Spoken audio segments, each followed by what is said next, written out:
Bonjour ou bonsoir, salut les à tous et bienvenue dans cette vidéo. Dans cette vidéo, j'ai essayé de vous expliquer mes trades actuellement sur le gold, mes trades de vente sur le gold.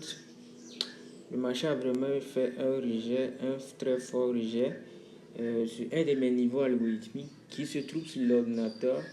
Voilà, je suis sur ma tablette. Voilà, je suis sur ma tablette. Donc malheureusement, je ne pourrais pas vous montrer ce niveau algorithmique. Voilà. Donc, sur ce, je vous explique le trade. Voilà, ça va vous servir également dans le futur. Voilà. Je pense que j'ai envoyé ça également dans mon groupe.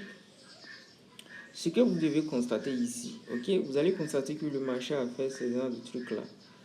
Le marché a fait quelque chose de comme ça. Comme ça. Une hausse.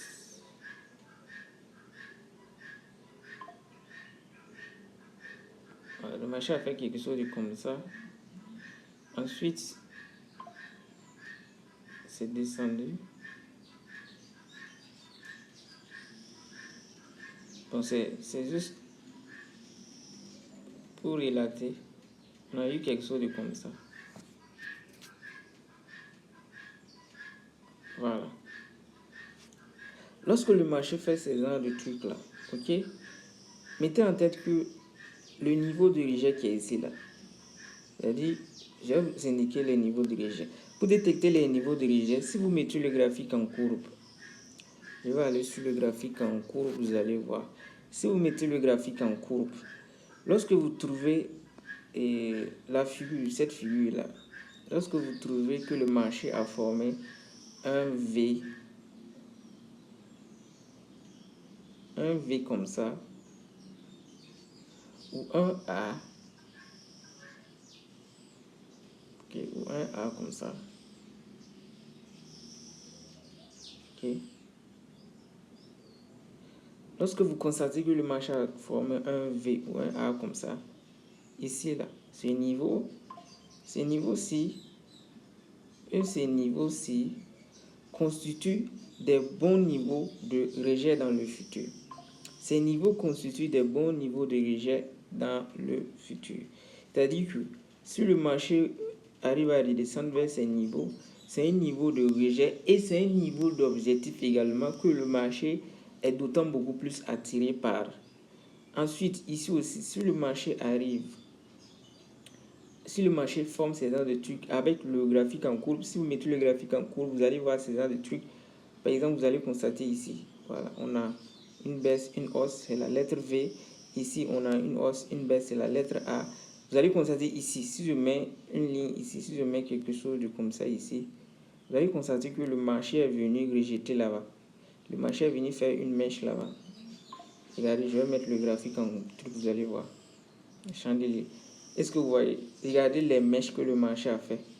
Je vais zoomer. Regardez les mèches que le marché a fait à ce niveau-là. Regardez, ça a rejeté une fois, c'est revenu rejeter une deuxième fois, une troisième fois, ça a rejeté et ça descend. Ok, ces niveaux sont bons. Ces niveaux sont bons. C'est comme je vous l'ai dit, pour détecter ces niveaux, mettez le graphique en courbe. Facilement, vous pourrez détecter vos différents niveaux. Voilà. Maintenant, le niveau qui est intéressant que je vois ici, dont le prix est attiré par, c'est-à-dire le niveau de rejet qui est intéressant, donc je vois que le marché est attiré par, c'est ce niveau-là. Voilà. C'est ce niveau en bas. Pourquoi? Parce que tout simplement, si vous avez ces genres de niveaux, comme je l'ai dit, c'est-à-dire ces genres de figures A, V, et avec le graphique en courbe, ce sont les niveaux de rejet dont le prix est attiré par. Et pour détecter ces vrais niveaux-là, restez sur les grandes unités de temps H4, Daily, Weekly. Ça marche également en H1, mais ce qui est recommandé, c'est d'utiliser les grandes unités de temps. Là, vous allez pouvoir mieux vous en sortir. Parce que les petites unités de temps, les niveaux des petites unités de temps se font facilement casser. D'accord? Voilà. Maintenant, ce qui renforce d'autant plus que le marché est d'autant beaucoup plus attiré par le niveau et que le niveau va tenir, c'est lorsque vous avez ces genres de trucs. Vous avez dit quoi? Lorsque vous avez la lettre V ou la lettre A et qu'il y a un plus bas, c'est-à-dire comme une petite liquidité. C'est-à-dire comme si vous avez ces genres de trucs, une petite liquidité comme ça. Voilà. Je je vais vous montrer ça de suite là. Ok. Si vous avez un plus bas qui est en bas comme ça, qui pend en bas, c'est-à-dire qui est juste en bas, avant que ce niveau, le marché est d'autant beaucoup plus attiré pour tester ce niveau au fait, à cause de ce plus bas qui est là au fait. C'est la même, vous allez constater que c'est la même configuration qu'il y a ici. Regardez ici. On a eu ça, baisse, n'est-ce pas? On a eu ça aussi, hausse, n'est-ce pas? On a eu, nous avons eu du moins la baisse qui a été là. Ensuite, nous avons eu également la hausse qui a formé le plus bas. Et ça, c'est le plus bas dont je viens, le plus bas que je considère comme la liquidité que le marché va liquider avant de venir tester ici, là. Ok? Maintenant, ensuite, le marché est d'autant beaucoup plus attiré par ce niveau de rejet maintenant, au fait. Est-ce que vous voyez le système? Je ne sais pas si vous voyez le système. Donc, le marché est d'autant beaucoup plus attiré par ce niveau-là, au fait, du fait de ce plus bas qui pend là. Le marché va liquider ça, venir tester ça maintenant. Piouf! Peut-être rejeter, repartir dans la hausse. Bien. Voilà. Et donc, pour laquelle je valorise la vente, j'ai valorisé la vente ici. D'accord? Raison pour laquelle j'ai valorisé la vente, parce que avec ce que je connais, ce que je vois, le marché a l'intention de descendre, tester ce que nous voyons tous ici. Le marché a l'intention de descendre ici, tester ici. Ce n'est pas du 100%, il se peut que ça ne descende pas, mais la probabilité à ce que ça descend, tester ce niveau, elle est très forte au fait. Maintenant, quand j'ai eu cette information, depuis H4, qu'est-ce que j'ai fait?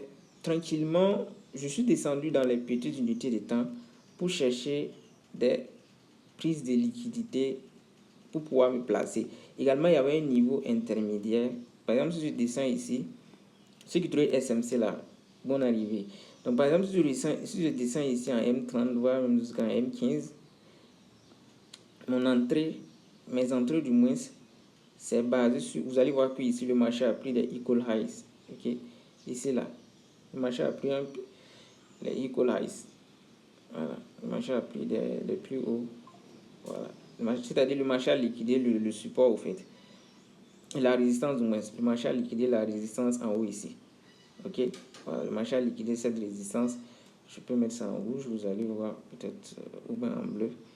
Le marché a liquidé cette résistance là. Voilà. Ok, je vais remplir ça. Voilà. Le marché a liquidé cette résistance. Quand ça a liquidé net, ça a fait la baisse au fait. Moi, avec ma technique sur le niveau algorithmique, lorsque ça a fait ça, ici là, ça a testé un niveau intermédiaire avec ma technique sur le niveau algorithmique. Donc, je me suis placé en même temps dans la vente parce que j'ai vu que le marché a liquidé une zone de résistance. Donc, ça renforce d'autant plus le signal d'entrée en vente également. Donc, je me suis positionné en vente au fait. L'objectif, c'est de descendre jusqu'ici. Le marché a presque atteint l'objectif. Mais ce qui a rejeté le prix, c'est que le prix a également déjà testé un niveau algorithmique. C'est ce qu'il a rejeté. Mais ça ne veut pas dire que c'est fini. Ça peut continuer, ça peut revenir dans la baisse. Raison pour laquelle j'attends ce que le marché teste jusqu'ici. D'ailleurs, même, je vais ajouter mes trades ici. Le sell, je vais ajouter quelques sells pour réellement aller chercher le niveau suivant en fait. Voilà, je vais ajouter mes sells, mes ventes pour réellement aller chercher le niveau, l'objectif ultime que le prix est en train de vouloir chercher ici. Voilà, ici, l'objectif ultime depuis H4. Voilà. Donc, c'est ce que j'avais partagé avec vous dans cette vidéo. Sur ce, je vous dis à très bientôt dans une prochaine vidéo. Gardez bien mes enseignements. Essayez de backtester, de backtester.